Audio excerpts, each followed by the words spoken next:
मुंबई की गलियों में जहां सुबह की हलचल कभी थमती नहीं, वहीं एक छोटा सा परिवार रहता था, राहुल और उसके माता पिता।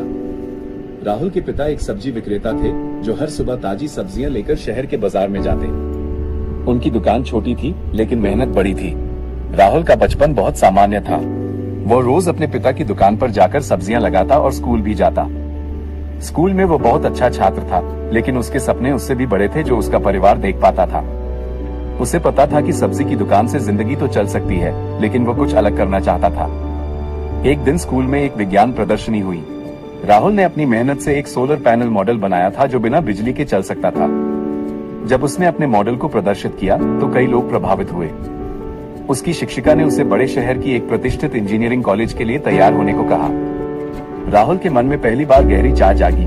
वो अपने परिवार की परंपरा से अलग हटकर कुछ बड़ा करना चाहता था, लेकिन ये सोचते हुए भी उसके दिल में डर था, क्या वो एक गरीब सब्जी विक्रेता का बेटा इतना बड़ा सपना पूरा कर पाएगा? इंजीनियरिंग कॉलेज का प्रवेश परीक्षा पास करना आसान नहीं था। राहुल ने दिन रात मेहनत की, लेकिन परीक्षा में बार बार असफलता मिली। कभी गणित में गलती होती, कभी विज्ञान के सवाल समझ नहीं आते। लोग कहते, सब्जी वाला लड़का है, कॉलेज तो दूर की बात है। माता पिता भी चिंतित थे, पर उन्होंने कभी राहुल का हौसला नहीं तोड़ा। राहुल ने महसूस किया कि असफलता उसे रोक नहीं सकती। उसने अपने सपने को पहचाना और ठाना कि चाहे जितनी बार गिरना पड़े वो उठेगा। राहुल ने असफलताओं से सीखना शुरू किया। उसने खुद से पूछा, मैं क्या चाहता हूँ? मैं कौन हूँ? वो केवल एक गरीब सब्जी विक्रेता का बेटा नहीं था, बल्कि एक लड़का था जो दुनिया में कुछ नया कर सकता था।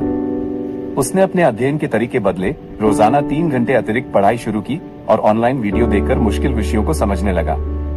वो यूट्यूब चैनल से कोडिंग सीखने लगा और छोटे छोटे प्रोजेक्ट बनाने लगा। धीरे धीरे उसकी मेहनत रंग लाई। कॉलेज की प्रवेश परीक्षा फिर से दी और इस बार वो सफल हुआ। कॉलेज में पढ़ाई शुरू हुई, लेकिन वहाँ भी चुनौतियां कम नहीं थी। राहुल के साथ पढ़ने वाले छात्र अमीर घरों से थे। उनके पास संसाधन थे, लैपटॉप, निजी शिक्षक और आरामदायक माहौल।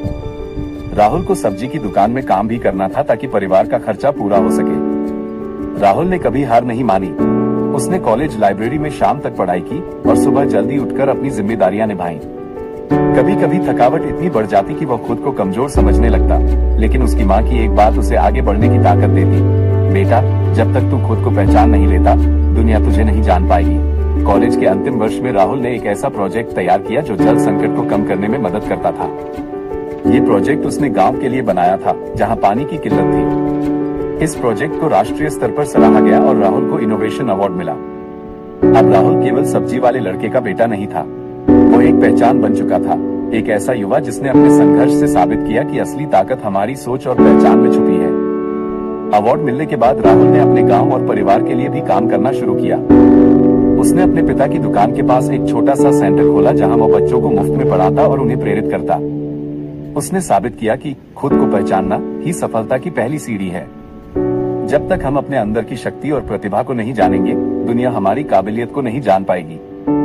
राहुल की कहानी हमें यही सिखाती है कि हमारी असली ताकत हमारी पहचान में छुपी होती है।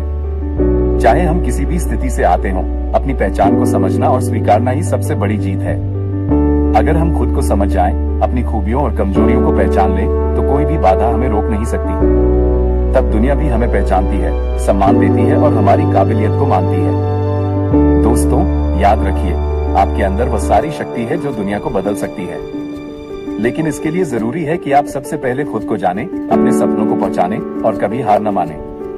खुद को पहचानो, दुनिया तुम्हें जानेगी। अगर यह कहानी आपको प्रेरित करती है तो इसे लाइक करें, शेयर करें और ऐसे ही और कहानियों के लिए हमारे चैनल को सब्सक्राइब करें।